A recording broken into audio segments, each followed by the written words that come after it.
2022년 4월 17일 길가온교회 주일예배 말씀입니다. 오늘 본문은 사사기 5장 1절에서 18절까지 말씀입니다. 같이 봉독하겠습니다. 이날에 드보라와 아비노함의 아들 바락이 노래하여 이르되 이스라엘의 영솔자들이 영솔하였고 백성이 즐거이 헌신하였으니 여호와를 찬송하라. 너희 왕들아 들으라. 통치자들아 귀를 기울이라. 나 곧 내가 여호와를 노래할 것이요 이스라엘의 하나님 여호와를 찬송하리로다. 여호와여 주께서 세일에서부터 나오시고 에돔 들에서부터 진행하실 때에 땅이 진동하고 하늘이 물을 내리고 구름도 물을 내렸나이다. 산들이 여호와 앞에서 진동하니 저 신의 산도 이스라엘의 하나님 여호와 앞에서 진동하였도다. 아낫의 아들 삼갈의 날에 또는 야엘의 날에는 대로가 비었고 길의 행인들은 오솔길로 다녔도다. 이스라엘에는 마을 사람들이 그쳤으니 나 드보라가 일어나 이스라엘의 어머니가 되기까지 그쳤도다. 무리가 새 신들을 택하였으므로 그때에 전쟁이 성문에 이르렀으나 이스라엘의 4만 명 중에 방패와 창이 보였던가. 내 마음이 이스라엘의 방백을 사모함은 그들이 백성 중에서 즐거이 헌신하였음이니 여호와를 찬송하라.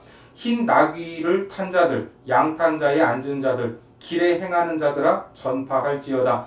활 쏘는 자들의 소리로부터 멀리 떨어진 물 깃는 곳에서도 여호와의 공의로우신 일을 전하라. 이스라엘에서 마을 사람들을 위한 의로우신 일을 노래하라. 그때에 여호와의 백성이 성문에 내려갔도다. 깰지어다 깰지어다 드보라여 깰지어다 깰지어다 너는 노래할지어다. 일어날지어다 바락이여 아비노함의 아들이여 내가 사로잡은 자를 끌고 갈지어다. 그때에 남은 귀인과 백성이 내려왔고 여호와께서 나를 위하여 용사를 치시려고 내려오셨도다. 에브라임에게서 나온 자들은 아말렉의 뿌리 박힌 자들이요 베냐민은 백성들 중에서 너를 따르는 자들이요 마길에게서는 명령하는 자들이 내려왔고 스불론에게서는 대장군의 지팡이를 잡은 자들이 내려왔도다. 이사갈의 방백들이 드보라와 함께하니 이사갈과 같이 바락도 그의 뒤를 따라 골짜기로 달려 내려가니 르우벤 시냇가에서 큰 결심이 있었도다. 내가 양의 무리 가운데에 앉아서 목자의 피리 부는 소리를 들으면 어찌 됨이냐. 르우벤 시냇가에서 큰 결심이 있었도다. 길르앗은 요단강 저쪽에 거주하며 단은 배에 머무름이 어찌 됨이냐. 아셀은 해변에 앉으며 자기 항만에 거주하도다. 스불론은 죽음을 무릅쓰고 목숨을 아끼지 아니한 백성이요 납달리도 들의 높은 곳에서 그러하도다. 오늘은 나의 노래가 되시는 하나님이라는 제목으로 하나님 말씀 전하겠습니다. 사사기 5장은 새로운 이야기가 아니라 사사기 4장에서 드보라와 바락을 통해 이루어진 전쟁의 이야기, 그 전쟁의 이야기를 노래로 만들어 하나님을 찬양하는 내용입니다. 그래서 드보라와 바락의 노래라고 부르죠. 분량으로 보면 굉장히 긴 내용으로 단순히 비교를 해봐도 4장의 이야기는 24절까지 있는데 거기에 대한 노래는 31절까지 기록되어 있습니다. 오늘 우리가 부를 노래는 18절까지인데 무엇을 노래하며 하나님을 찬양하고 있는가 확인해 보겠습니다. 자, 먼저 본문 1절에서 3절까지를 봅니다. 이날에 드보라와 아비노함의 아들 바락이 노래하여 이르되 이스라엘의 영솔자들이 영솔하였고 백성이 즐거이 헌신하였으니 여호와를 찬송하라. 너희 왕들아 들으라. 통치자들아 귀를 기울이라. 나 곧 내가 여호와를 노래할 것이요 이스라엘의 하나님 여호와를 찬송하리로다. 여호와를 찬송하라. 여호와를 노래할 것이요 여호와를 찬송하라. 이 5장 전체에서만 여호와라는 말이 12번 등장하고 있습니다. 이렇게 여호와를 찬송하고 찬양하고 노래해야 할 이유가 무엇인가? 그렇습니다. 단순히 보면 전쟁에서 승리를 했기 때문입니다. 승리를 얻지 못했다면 이런 영광과 찬송을 부를 수 없겠죠. 하나님의 역사와 위대함을 경험했기 때문에 이런 노래를 부를 수 있는 것입니다. 사무엘상 17장 47절 말씀해 보시면 또 여호와의 구원하심이 칼과 창에 있지 아니함을 이 무리에게 알게 하리라. 전쟁은 여호와께 속한 것인즉 그가 너희를 우리 손에 넘기시리라. 그렇습니다. 전쟁은 누구에게 속해 있습니까? 하나님께 속해 있다는 겁니다. 계속해서 본문 4절을 보시면 여호와여 주께서 세일에서부터 나오시고 에돔들에서부터 진행하실 때에 땅이 진동하고 하늘이 물을 내리고 구름도 물을 내렸나이다. 하나님께서 세일에서 에돔까지 땅을 진동하시고 하늘과 구름의 물을 내리셨다고 말합니다. 하나님이 오시니까 마치 산들이 흘러내린 것처럼 흔들렸던 겁니다. 그리고 드보라와 바락이 맞서 싸워야 했던 시스라에게는 강력한 철병거 900대가 있었습니다. 그것 때문에 바락이 주저하지 않았습니까? 하지만 하나님은 하늘과 구름의 물을 내리셔서 단 한 대의 철병거도 사용하지 못하게 만드셨던 겁니다. 사사기 4장 15절 말씀에 여호와께서 바락 앞에서 시스라와 그의 모든 병거와 그의 온 군대를 칼날로 혼란에 빠지게 하심에 시스라가 병거에서 내려 걸어서 도망한지라. 결국 군대 장관이었던 시스라마저도 걸어서 도망을 쳐야 했던 겁니다. 그런데 우리가 주목해야 할 지명이 여기에 있죠. 바로 세일과 에돔입니다. 이것은 시내산에서 떠난 출애굽 공동체의 루트이기도 합니다. 거기서부터 이 노래를 풀어내고 있는데 하나님께서 출애굽 시절부터 지금까지 어떻게 인도해 내셨는가를 보여주는 지명인 겁니다. 하나님이 오시니까 산들이 진동하고 무너져 내렸던 것처럼 출애굽 시절에 역사하신 하나님이 지금 이 순간에도 역사하고 계시다는 고백입니다. 본문 5절에 보면 산들이 여호와 앞에서 진동하니 저 시내 산도 이스라엘의 하나님 여호와 앞에서 진동하였도다. 모세가 시내산에 갔을 때 하나님의 현현을 경험했던 것처럼 그런 경험들을 다시 노래하는 겁니다. 산들이 진동하고 시내산도 진동시키시는 하나님의 압도적인 힘을 강조하고 있습니다. 그러니까 우리가 봐야 할 것이 무엇입니까? 눈앞에 있는 산이 아니라 나를 둘러싼 환경이 아니라는 말입니다. 세상을 보면서 낭망할 것이 아니라 하나님이 하신다면 철병거도 문제가 되지 않고 흔들리지 않을 것 같은 태산조차도 무너진다는 것입니다. 하지만 그런 전능하신 하나님이 계셨음에도 불구하고 이스라엘의 삶은 피폐했습니다. 왜 그렇습니까? 하나님을 떠났기 때문입니다. 하나님을 떠난 그들의 삶은 안타까움 그 자체였습니다. 본문 6절에 보시면 아나세 아들 삼갈의 달에 또는 야엘의 달에는 대로가 비었고 길의 행인들은 오솔길로 다녔도다. 그날에 무엇이 비었습니까? 대로가 비었습니다. 여러분 이게 무슨 말일까? 행인들이 대로가 아닌 오솔길로 다니고 있다고 합니다.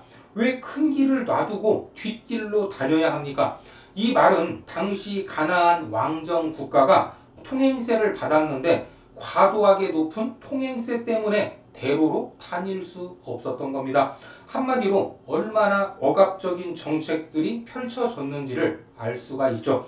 그때는 아나세 아들 삼갈, 이 용사들조차도 다 두려워서 떨었던 시절입니다. 그런 상황이 얼마나 심했는지 이스라엘 마을에 사람들이 보이지 않았고 지도자들조차 숨죽이고 있었고 성곽이 없는 산속에 움막을 짓고 살았던 시절입니다. 계속해서 7절 말씀입니다.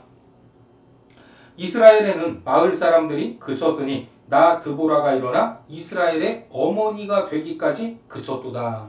그때 등장한 사람이 바로 사사 드보라였습니다. 이스라엘의 어머니가 되기까지 그쳤다라고 말하는데 그때 드보라는 백성들 앞에 나아갔습니다. 앞서 성경은 드보라를 한 남자의 아내로 소개를 했죠. 사사기 4장 4절에 보니까 그때의 랍비돗의 아내 여선지자 드보라가 이스라엘의 사사가 되었는데 그런데 5장에서는 이스라엘의 어머니라는 강력한 이미지로 소개를 하고 있습니다. 자, 이런 말이 있습니다.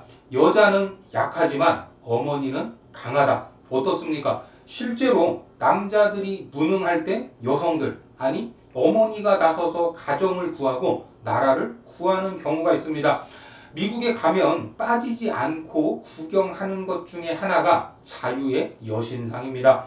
이 조형물은 미국이 직접 만들어서 설치한 것이 아니라 프랑스가 1886년에 미국 독립 100주년을 맞이한 기념으로 선물했던 겁니다.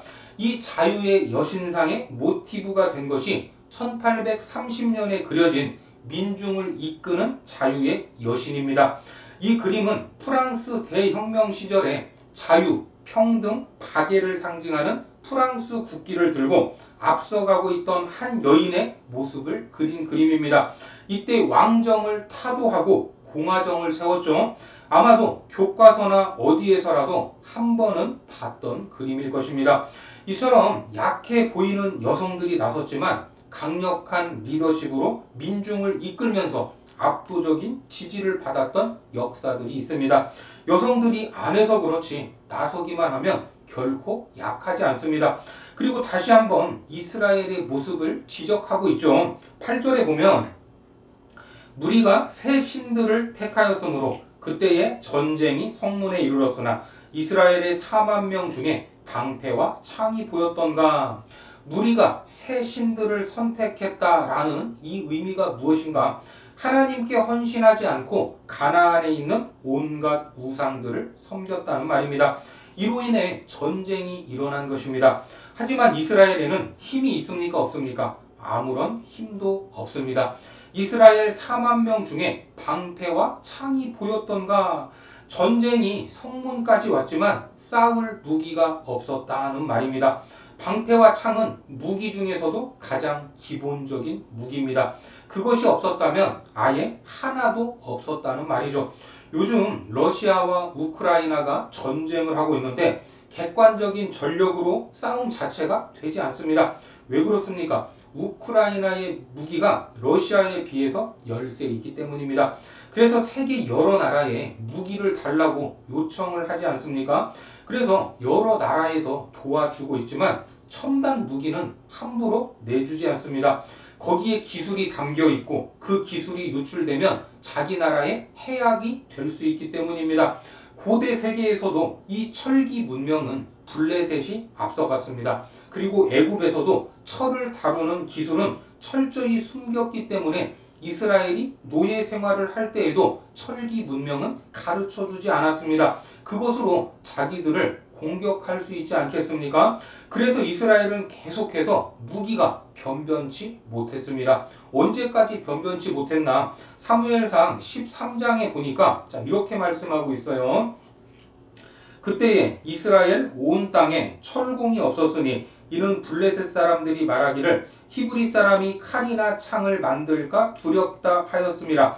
온 이스라엘 사람들이 각기 보습이나 삽이나 도끼나 괭이를 벼리려면 블레셋 사람들에게로 내려갔었는데 곧 그들이 괭이나 삽이나 쇠스랑이나 도끼나 쇠채찍이 무딜 때에 그리하였으므로 싸우는 날에 사울과 요나단과 함께한 백성의 손에는 칼이나 창이 없고 오직 사울과 그의 아들 요나단에게만 있었더라. 이 정도로 이스라엘은 무기가 없었던 겁니다. 그러니까 전쟁이 나면 안 되는 상황이었는데 계속 하나님이 아닌 우상만 바라보다가 전쟁에 휘말렸고 그렇게 전쟁이 나면 물리적으로도 질 수밖에 없었던 것입니다. 계속해서 본문 9절과 10절입니다. 내 마음이 이스라엘의 방백을 사모함은 그들이 백성 중에서 즐거이 헌신하였음이니 여호와를 찬송하라. 흰 나귀를 탄 자들, 양탄 자에 앉은 자들, 길에 행하는 자들아 전파할지어다. 여기서는 드보라가 온 이스라엘로부터 군사들을 모병하여 전쟁을 준비하는 내용이 나옵니다.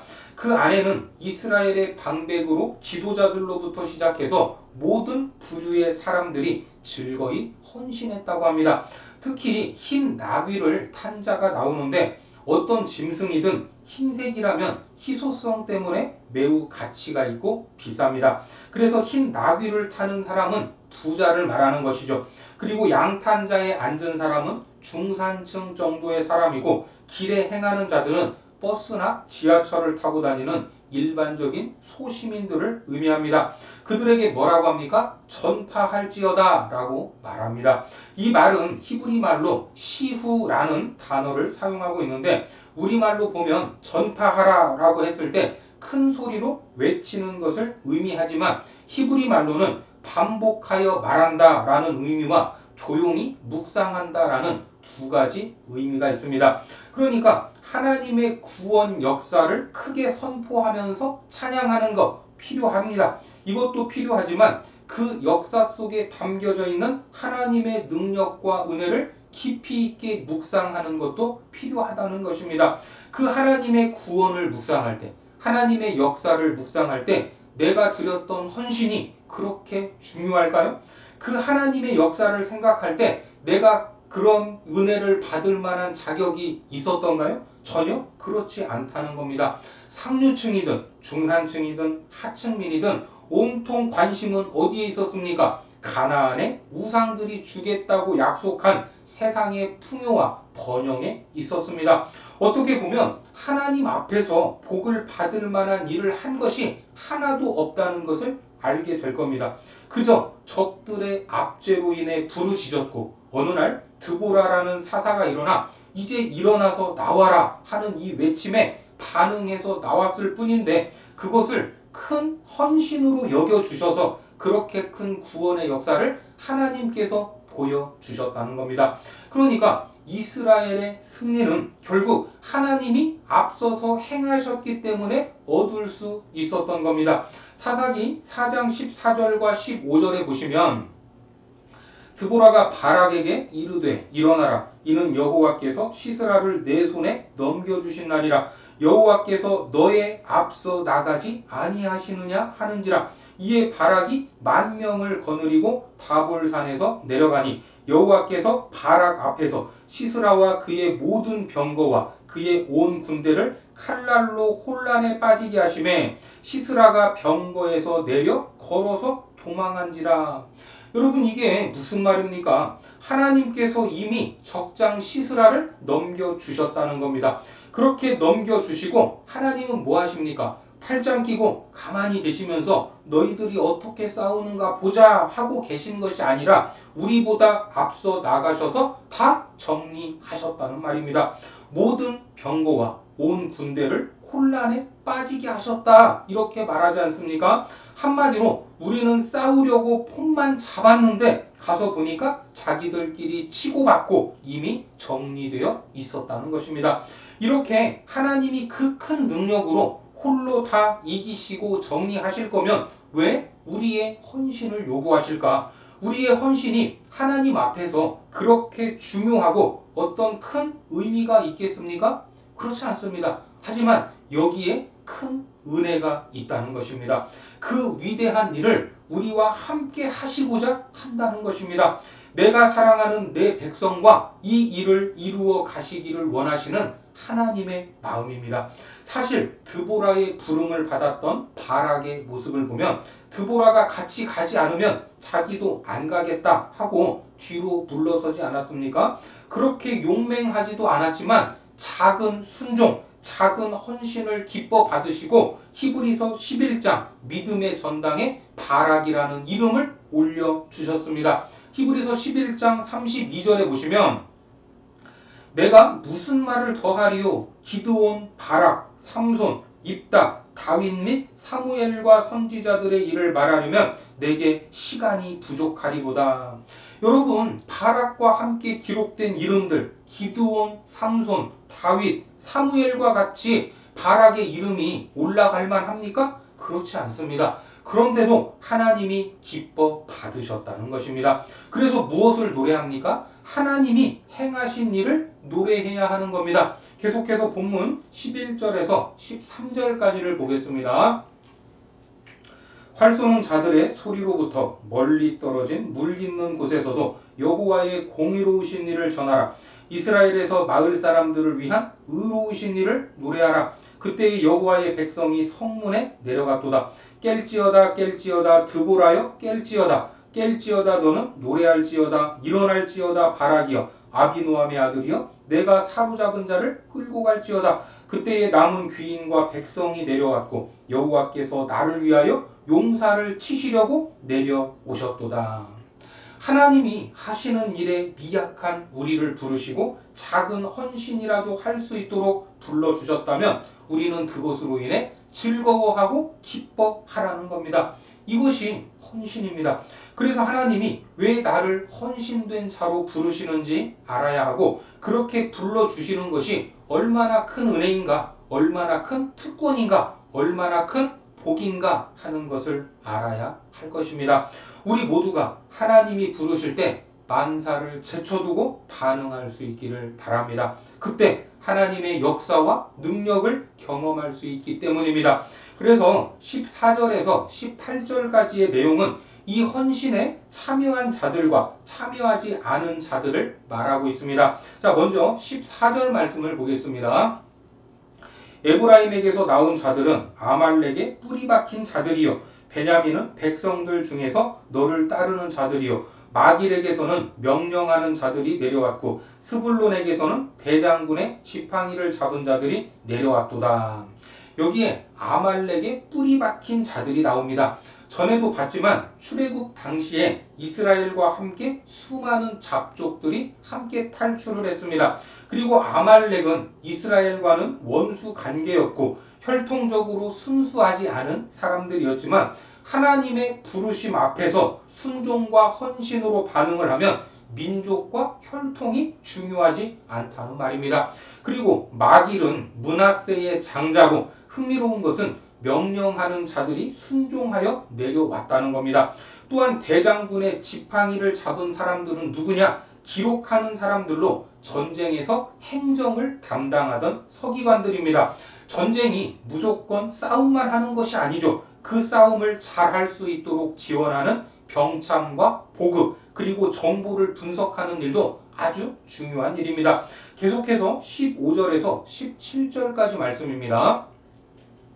이사갈의 방백들이 드보라와 함께하니 이사갈과 같이 바락도 그의 뒤를 따라 골짜기로 달려 내려가니 르우벤 시내가에서 큰 결심이 있었도다.